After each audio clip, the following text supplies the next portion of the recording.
ಮಾತಾ ಕಿ, ಭಾರತೀಯ ಜನತಾ ಪಾರ್ಟಿಗೆ, ಭಾರತೀಯ ಜನತಾ ಪಾರ್ಟಿಗೆ, ಬಿಜೆಪಿಯ ಜನಪರ ಹೋರಾಟಕ್ಕೆ.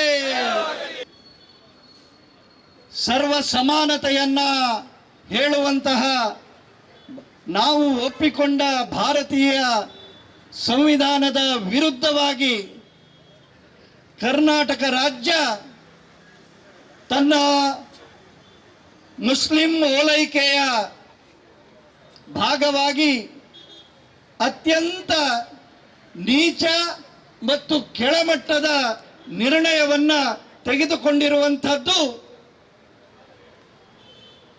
ಕರ್ನಾಟಕದ ಜನತೆ ತಲೆ ತಗ್ಗಿಸುವಂತಹ ಘಟನೆಯಾಗಿದೆ.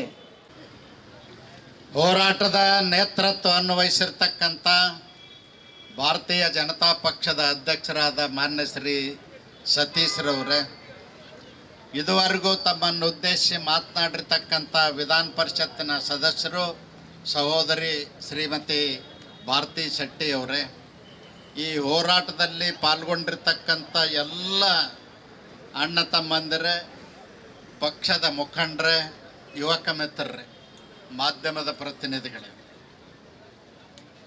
ಸಿದ್ದರಾಮಯ್ಯನವ್ರ ಸರ್ಕಾರ ಅಧಿಕಾರಕ್ಕೆ ಬಂದು 2 ವರ್ಷ ಆಗಲಿಕ್ಕೆ ಬಂತು. 2 ವರ್ಷದಲ್ಲಿ ಸಿದ್ದರಾಮಯ್ಯನವರು ಭ್ರಷ್ಟಾಚಾರದಲ್ಲಿ ಸಿಗಾಕೊಂಡು, ಸ್ವಜನ ಪಕ್ಷಪಾತದಲ್ಲಿ ಸಿಗಾಕೊಂಡು ಮತ್ತು ಸಿದ್ದರಾಮಯ್ಯನವರ ಮಂತ್ರಿಮಂಡಲದ ಅನೇಕ ಶಾಸಕರು ಲೈಂಗಿಕ ಹಗರಣಗಳಲ್ಲಿ ಸಿಗಾಕೊಂಡು ಇವತ್ತು ದುರಾಡಳಿತವನ್ನು ಮಾಡ್ತಾ ಇದ್ದಾರೆ.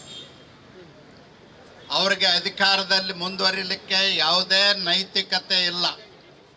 ಅದಕ್ಕಾಗಿ ನಾನು ಸಿದ್ದರಾಮಯ್ಯನವ್ರಿಗೆ ಹೇಳಲಿಕ್ಕೆ ಬಯಸ್ತೇನೆ, ಗೌರವದಿಂದ ಕೂಡಲೇ ರಾಜೀನಾಮೆ ಕೊಟ್ಟು ರಾಜ್ಯದ ಜನರ ಕ್ಷಮೆಯನ್ನು ಕೇಳಬೇಕು ಅಂತ ಒತ್ತಾಯ ಮಾಡ್ತೇನೆ.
ನೀವು ಪಬ್ಲಿಕ್ ಆಗಿ ಏನು ಮಾಡಬಹುದು?